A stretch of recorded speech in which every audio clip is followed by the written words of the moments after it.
We won that talent show. The crowd went wild that night. They were very impressed. Joe Jackson was also impressed.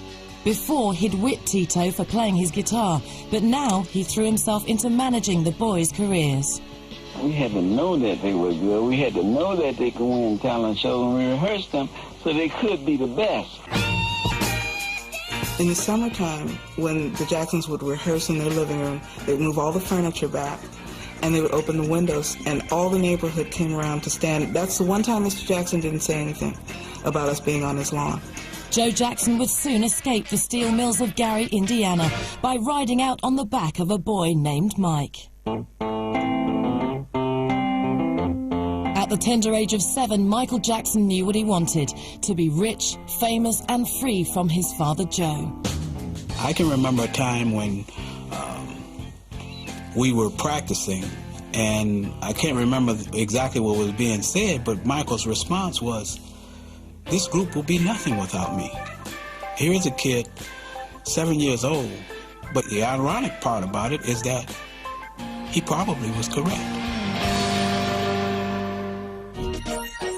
The roots of Michael Jackson's bizarre behavior lie in the shuttered steel mills of Gary, Indiana, and the ambition he shared with his abusive father.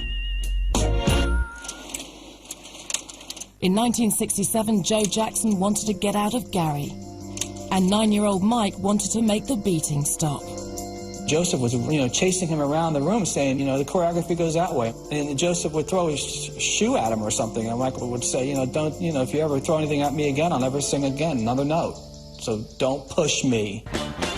The combination of Michael's 9-year-old ego and Joe's attacks on his son's self-esteem was explosive. Little Mike quickly became the hardest working kid in show business. Michael, as a child, would always make one more spin. He would run all the way to the edge of the stage, slide, stop, and just do things that were cutting edge and risky almost.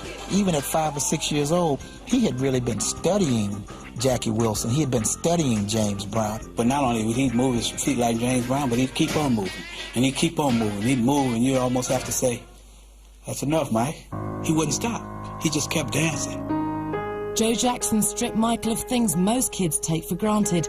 Late-night gigs kept him up on school nights. Rehearsals kept him away from his friends. And in doing so, he probably restricted some of the things, outside things, that Michael should have been enjoying as a normal boy coming up. This was an ordeal. This is something that most kids just don't do.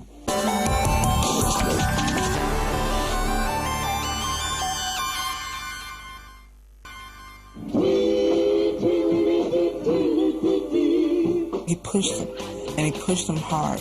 LaToya would tell us that her brothers had performed either downtown Gary or in Chicago or somewhere the night before, and that they were really tired and they had driven all night. I mean, we woke up singing, we went to bed singing, we rehearsed all during the day.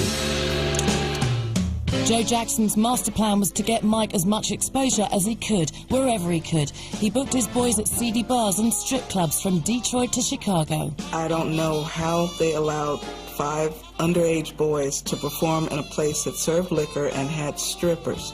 I thought it was bizarre, but apparently Mr. Jackson was so intent on getting his boys heard, he took any gig that they were offered. Young Michael's show business education began with an age-old lesson: sex sells.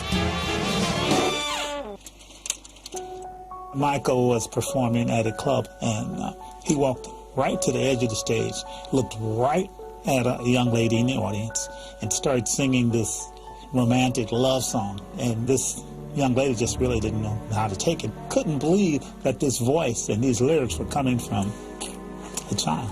We realized at a very early age that if you really wanted to please adults, you had to sort of appeal to their prurient side. But for Michael, a devout Jehovah's Witness, a conflict was brewing between doing what his father wanted and what his mother told him was God's will. Sex, ambition, and music were works of the devil, and Mike was wallowing in all three. Jehovah's Witnesses have put forth many directives when it comes to music.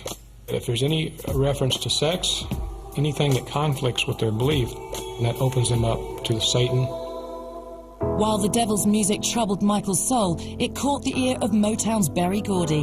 In 1969, the Jacksons traded the grey of Gary for the sunshine of LA, thrusting 11-year-old Mike on a stage bigger than any he'd been on before.